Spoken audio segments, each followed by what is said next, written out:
Thanks to the support as a channel member, Max Rolf. Well, another day has gone by without my Real Madrid shirt arriving. I am, based on what happened at Schalke, a little bit concerned that it might arrive after I've been fired, which would be sad.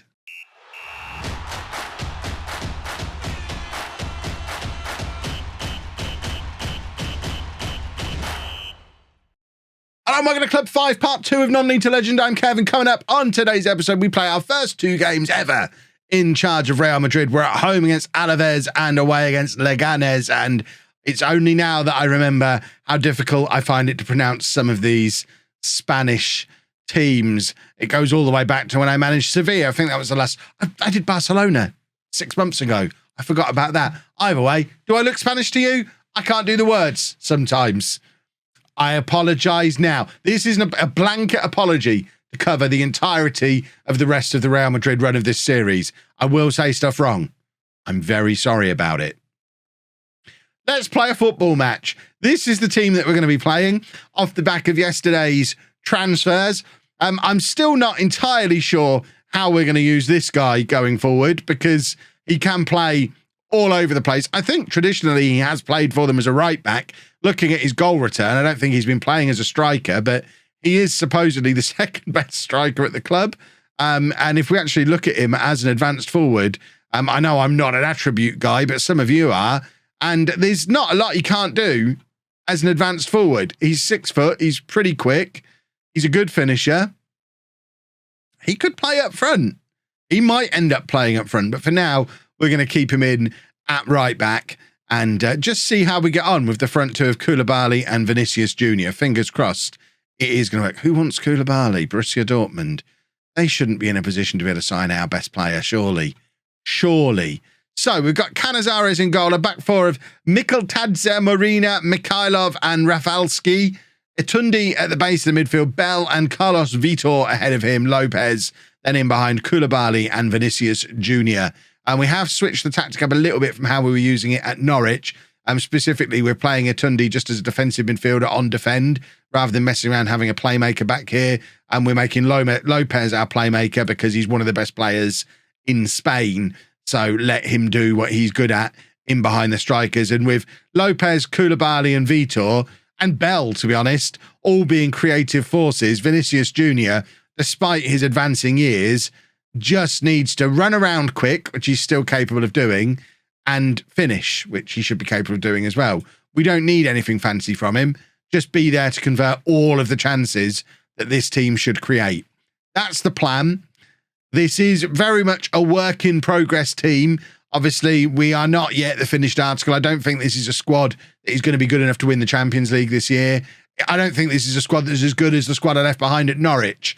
But the difference we've got here is the potential to go on a level beyond what we were able to do at Norwich within, we've still got the Premier League on, within a reasonably short period of time, within these sort of 3 years that I've set myself. Have we just attempted a long throw? Or is that, which ones are we? We're the white ones, aren't we? It's very, so that was us who tried the long throw. I'm going to make sure I've not put long throws on. I don't think I have, but I have just loaded up the saved version of the tactic, which might have long throws on. It doesn't. So we're just doing mixed throws. And I guess it just so happened the first one of our mixed throws that we saw was a long throw.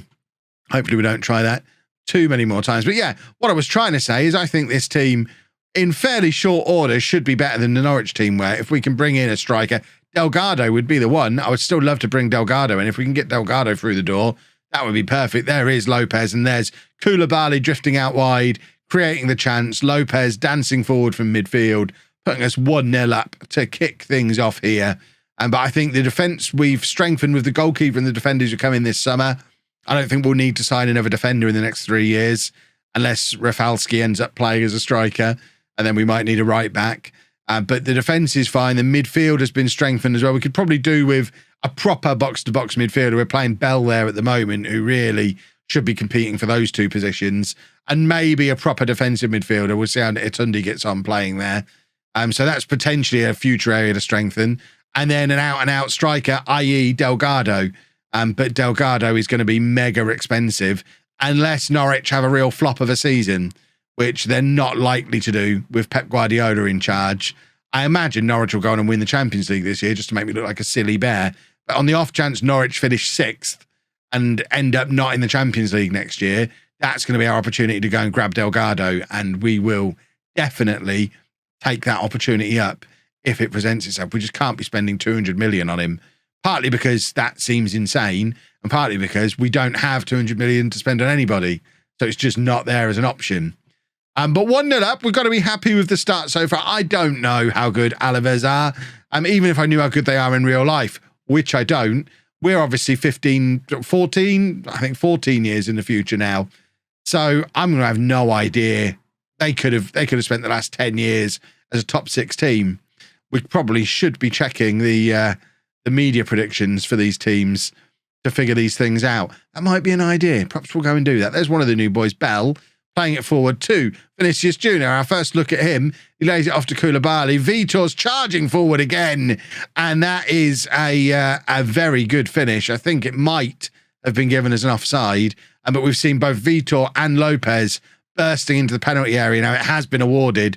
And this is exactly what we were looking for, goals-wise. Those two just charging forward beyond Koulibaly. At the moment, we're not seeing Vinicius Jr. sat there ready to tap in the chances the way I expected him to. But these two are definitely functioning exactly as intended. And Vinicius is injured. So I guess we're going to be taking him off at half-time. I mean, if that's a proper injury, that could be the end of the Vinicius Jr. up-front experiment. We've got Andreas Schelderup and his £375,000 a week wages that he's got for 2 more years. We'll bring him on, I guess. How quick is he? He's not slow. That's fine. Let's get him on and have a look at him in the second half. I would like this based on the salary that he's on. He's earning nearly double the money that Vinicius is on, which is insane, really. But I wouldn't be at all upset if he ended up being a superstar who just hasn't been used properly over the last few years at Real Madrid, which is why he's never got more than 12 goals. Perhaps they've been playing him out wide when he should be playing up front. Who knows? But I think he is one of the FM22 wonder kids, isn't he? Schelderup. So fingers crossed we see some... I mean, that's terrible. It's a poor cross from Koulibaly. And I would have liked to have seen Rafalski a bit further forward there. This is where I want him hanging out most of the time. We need to have a word with these fullbacks and get them playing like Paviot and Aranua and just... They're basically wingers. You just got to learn. You're basically wingers. New boy Bell, and then Schelderup's there with a tap in. And I mean, he's got the number 9 shirt on. He earns £375,000 a week. He's 31, which people keep telling me is a man in his prime, even though I consider that an old man. Because, you know, when you're as young as I am, you look at 31-year-olds and think, I can't imagine ever being that old. And they seem like old men. But, I mean, he's got a goal. He might grab a second one here. Why? It's a decent opportunity. And the goalkeeper, I thought the goalkeeper pushed that over the crossbar, but it looks like it's actually hit the crossbar, which makes it all the better, as far as I'm concerned, even though that means he officially missed rather than having it saved. So it officially makes it worse. But I know my own criteria.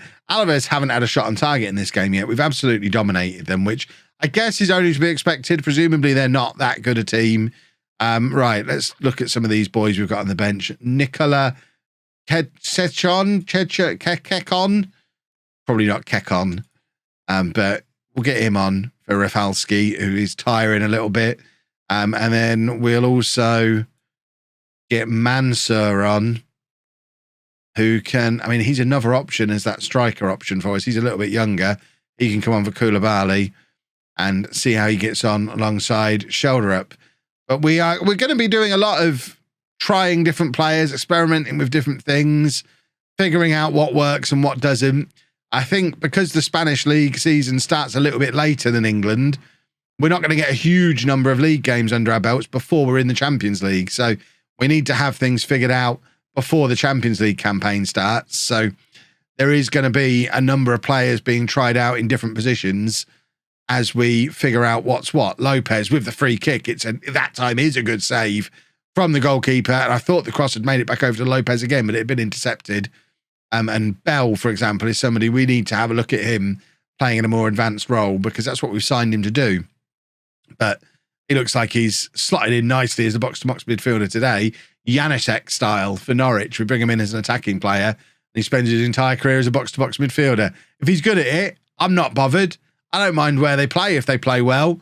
3-0, first win, easy. Spain is easy. Look at the state of this Norwich team that Guardiola's putting out there.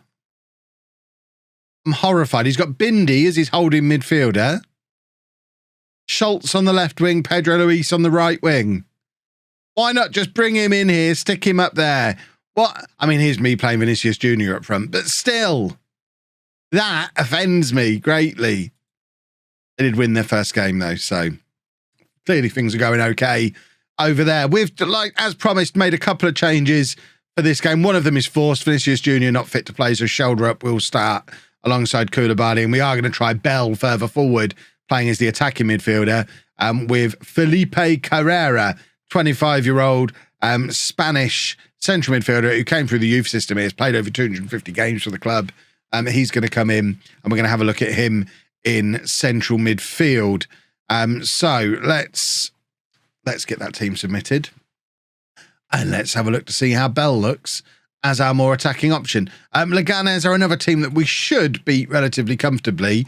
But I think from memory, that's kind of what Spain is like, more so than the Premier League. That is a horrible away kit. More so than the Premier League. Once you get past like the top 5 or 6, there's a lot of whipping boys in this league from what I remember from the Barcelona save. So I expect I won't show you loads of matches against teams like this. We'll try and navigate the episodes so that I'm showing you the more competitive matches. And obviously the Champions League. We've got the Champions League draw coming up at the end of this episode because it happens before our next match. So you'll get an idea of who we're going to play. Presumably we're going to draw Norwich because that's how Football Manager works. Although I suspect we might not be able to draw Norwich in the group because neither of us won the Premier League. Neither of us won our domestic league last year. There you go. That's Bell showing what he can do playing as an attacking midfielder. That is a beautiful goal. We'll get back to whatever I was talking about in a minute. First, we need to have a look at this from the other angle. We spent a lot of money on this boy, and this is his demonstration that he is absolutely worth it. Carrera laying the ball off. Bell takes one touch, looks up, sticks it in the top corner. Beautiful. But as I was saying, neither us or Norwich won our domestic leagues. Carrera has got sent off 13 minutes into his first game for me. That is not how to endear yourself to me. Poor old Bell got 13 minutes playing as an attacking midfielder and scored a wonder goal and then had to go back and play box-to-box midfield again for the rest of the match because of some numbskull behind him. Bless his cotton socks. For the third attempt, what I was trying to say is I don't think we can play Norwich because we both finished second in our domestic leagues, which means we won't be seeded number 1 in the draw. And I assume neither of us are poor enough over the last few years to be seeded 3 or 4. So I suspect both us and Norwich will be second seeds. Therefore, we won't be able to draw against each other. There's the chance that Norwich might be a 3rd seed. The only time I've been in the Champions League having not won the league, we were a 4th seed.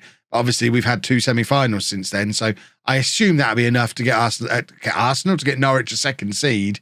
But we will see, I guess. There's always the chance they'll get a 3rd seed because they don't have 5 years of European football history under their belts. Is that Haruna? That is Haruna, off of Norwich, is playing at the back for Leganes.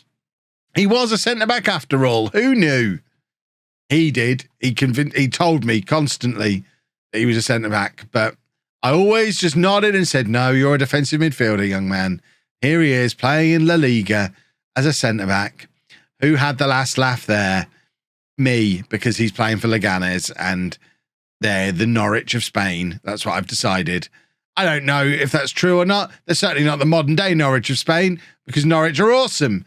As we know, we've seen them win the Premier League multiple times. Right, Bell wins the ball back. Koulibaly, De Vitor, shoulder up. Lovely little finish from him. Is that onside? The referee's got his finger in his ear.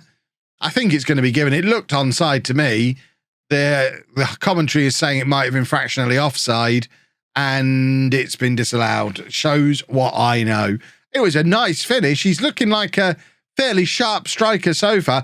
Not worth £375,000 a week. I mean, if we could swap him for Delgado, we absolutely would. But he's all right as a backup. Vinicius Jr. will still probably be our starter. He's only out for this game. He just got a little bit of a bruise. Vitor with the shot that is pushed wide by the goalkeeper. We've got a corner, and I could do with grabbing a second goal here. We don't want to be dropping points against the likes of this lot.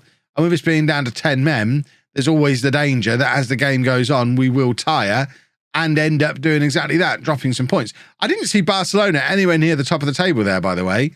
Do Barcelona still do football around here? That is terrible defending from us. We have left such a huge gap there for them to exploit. We have got to be better than that. If we go into the Champions League defending like that, we are going to get ripped apart. That's our superstar right back drifting away from his man. I guess because this player's here. But then why has the other centre-back not come across? We've left the guy who scored completely unmarked in the penalty area. We're going to demand more. We're going to go attacking. There's an argument to drop Koulibaly back to attacking midfield, so there's a bit more in the way of link-up play. But I don't like leaving just one striker up when you're down to 10 men. They usually end up getting very, very isolated. Right, we're going to bring the youngster Florentino on, who might be about to leave the club on loan. He wants to go out on loan for some first-team football, but we might keep him around if he looks really good when he comes on now. We'll bring on Chechon, second. He can come on at right back again. Rafalski looks like he tires quickly, which isn't ideal for playing the kind of wing-back game that I want him to be able to play. So that is another argument to maybe try him up front and get a more energetic, naturally fit, more mobile fullback bombing up and down this right-hand side. We have dropped points here. This was not on the agenda. There's still lots of fiddling and work to be done here before we're the team I want us to be. But for now, let's not worry about domestic football. Just for a minute, let's go and do the Champions League group stage draw where we'll inevitably get Norwich. Here we go then, Champions League draw. So confirmation, we've been seeded second. And Norwich have been seeded second, yeah. So we can't draw Norwich. So it's still set up for us to play them in the final. I don't know how Arsenal got a top seed. Did they win the Champions League? Is that what they'd have to do? No? Did they win the Europa League? Does that get them top seed? Maybe. Who knows? Right, Anderlecht. That is by far and away the best top seed team we could have come up against. Norwich have got PSG. We then get Atalanta and Slavia Prague. That is a group that we should top comfortably. I look at that and think that should be an easy first place in that group. So we will show you a game in that group. I guess if Atalanta is early, they're the big competition. Maybe we'll try and show you that. We might do, and in fact, no, Barcelona are there. We're going to do Slavia Prague and Barcelona tomorrow. Got to show you the first game against Barcelona, and then we'll probably come back for Atalanta the next day. If you've enjoyed that, please make sure you leave a nice big thumbs up on there for me. Subscribe to the channel for daily Football Manager videos. And thank you very much for watching.